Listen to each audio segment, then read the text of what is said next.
Welcome, everyone, to today's Explainer. Okay, let's dive into this. Have you ever noticed that you get completely devastated when your best friend gets a terrible haircut or, drops a perfectly good slice of pizza, but you feel totally numb to a massive tragedy on the evening news? Today, we're unpacking a deeply human, super common, but rarely talked about thing called selective empathy.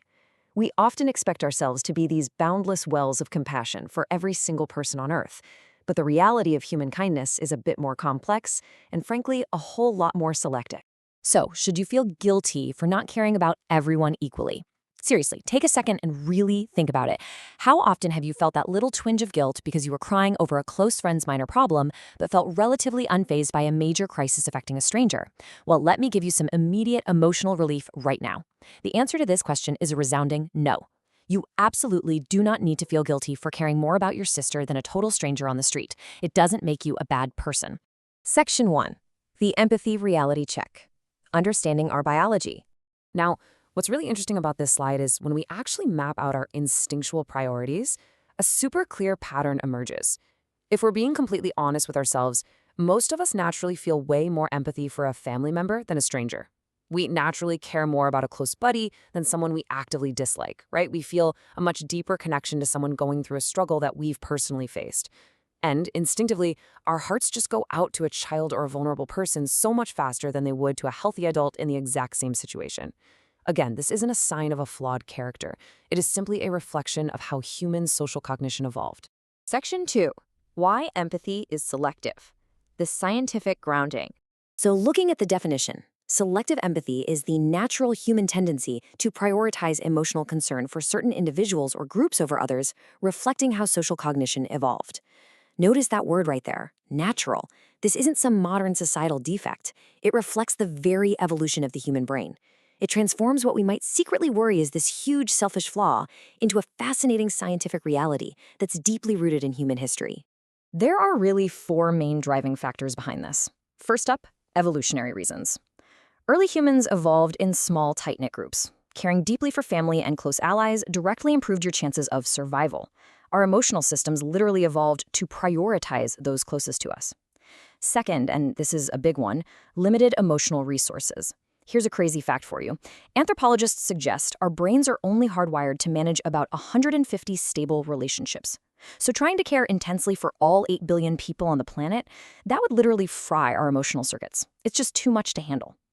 Third is similarity bias. We naturally tend to empathize more easily with people who share our values, our background, or even our appearance. And finally, personal experiences. If you've lived through a specific trauma or challenge yourself, you are instinctively going to be way more sensitive to others facing that exact same challenge. Section 3. Feelings versus actions. The Great Divide. And this brilliantly illustrates the core ethical distinction here. On one side, we have our feelings. As we've just learned from the science, feelings are natural, they're instinctive, and honestly, they're largely outside of our complete control. You can't just flip a switch and force yourself to feel deep emotional resonance for a total stranger. But on the other side, we have actions. Actions are chosen, they are deliberate, they are entirely within our influence. You don't have complete control over who you naturally feel empathy toward, but you absolutely have considerable influence over how you choose to act. Practically speaking, this means you might naturally feel a massive amount of compassion for your sibling going through a hard time, but very little emotional distress for a stranger in a similar spot. That's the feeling part. But the action part? You can still choose to treat that stranger fairly, with total respect, and help them out if they are in genuine need. What's wonderfully reassuring for us is that many of the world's great ethical traditions deeply recognize this distinction. They do not demand equal emotional attachment to everyone. Instead, they just encourage fairness, compassion, and justice in our actual, observable behavior. Section 4.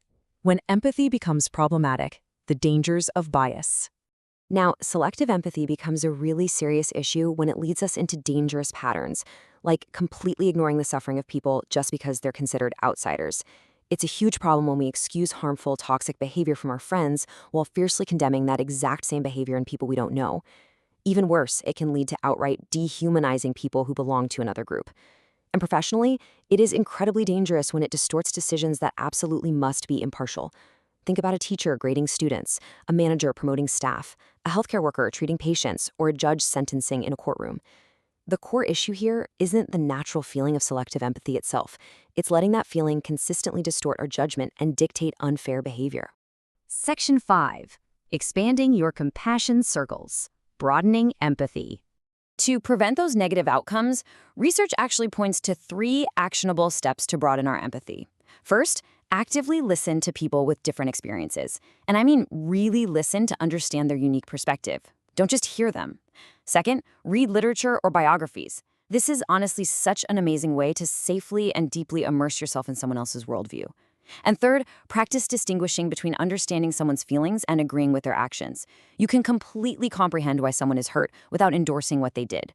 Broadening empathy like this doesn't mean you have to suddenly abandon your special concern for your family. Not at all. It just means becoming a little bit more aware of your biases and making a little more room for concern in your mind.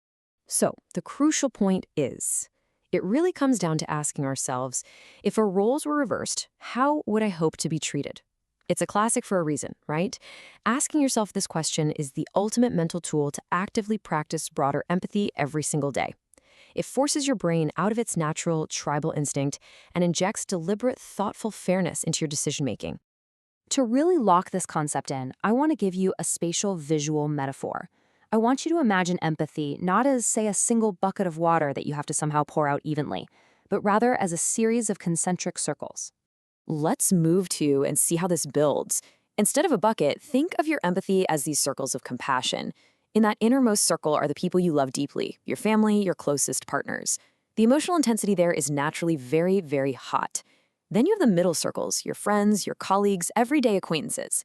And finally, the outer circles, complete strangers, and even people you vehemently disagree with.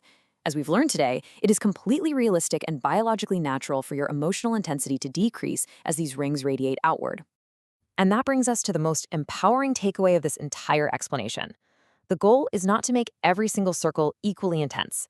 Honestly, expecting yourself to feel the same burning love for a stranger as you do for your own child is just a recipe for guilt and failure.